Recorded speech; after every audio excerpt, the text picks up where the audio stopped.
బాలాపూర్ గణనాథుడిని భక్తులు దర్శించుకుంటున్నారు. రేపు ఉదయం లడ్డూ వేలంపాట ప్రారంభిస్తారు.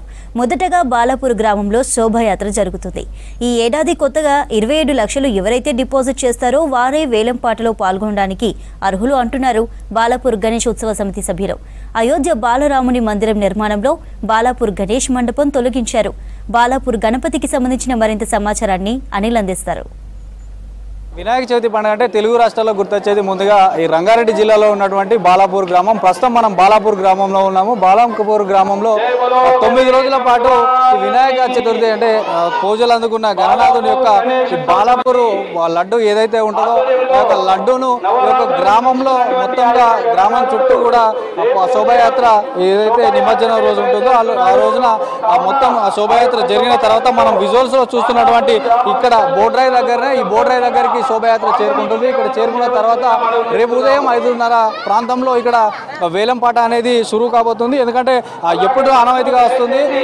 గ్రామంలో మొదటగా శోభాయాత్ర ఉదయం 5 గంటలకు ఉద్వాసన తెలిసిన తర్వాత పూజా కార్యక్రమాలు ఉంటాయి. ఆ షోడోపచార పూజా కార్యక్రమాలు ఉంటాయి. కాబట్టి ఆ యొక్క పూజల అనంతరం ఈ యొక్క బొడ్రాయి వద్దనే ప్రతి సంవత్సరం కూడా ఈ యొక్క బొడ్రాయి దగ్గర శోభాయాత్ర చేసిన తర్వాత తీసుకొచ్చి ఇక్కడ వేలంపాట అనేది స్టార్ట్ చేస్తారు.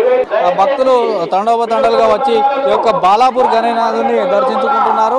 ఈరోజు పోలీసు వారు కూడా ఎప్పటికప్పుడు చెప్తున్నారు ఈ రోజు రాత్రి 10 గంటల వరకే అనుమతి ఉంది. కాబట్టి ఎప్పటికప్పుడు వచ్చి దర్శనం చేసుకుంటూ వెంటనే వెళ్ళిపోవాలంటూ కూడా ఇటు పోలీసు వారు చెప్తున్నారు. రేపు ఉదయం 5 గంటలకు మాత్రం ఈ లడ్డూ యాక్షన్ కార్యక్రమం అవుతుంది. కాబట్టి నగర వ్యాప్తంగాతో పాటు సిటీ అంటే రాష్ట్ర వ్యాప్తంగా ఉన్నటువంటి భక్తులు మాత్రం రేపు ఈ వేలంపాట అయితే ఈ బాలాపూర్ గ్రామంలో జరుగుతుంది. కాబట్టి వేలంపాట ఉదయం 5 గంటల ప్రాంతంలో జరుగుతుంది. ఆ తర్వాత ఈ గ్రామం చుట్టూ కూడా శోభయాత్ర జరుగుతుంది. శోభయాత్ర అనంతరం ఇక్కడ నుండి గంగమ్మ ఒడికి హుస్సేన్ సాగర్ వద్దకు కూడా శోభయాత్ర జరుగుతుంది. కాబట్టి భక్తులు కూడా ఈ రోజు రాత్రి వరకు వచ్చి దర్శించుకోవాలంటూ కూడా ఇప్పుడు బాలాపూర్ ఉత్సవ సభ్యులు చెప్తున్నారు. వీడియో జర్నలిస్ట్ మహేష్ తో అనిల్ V6 బాలాపూర్ నుండి.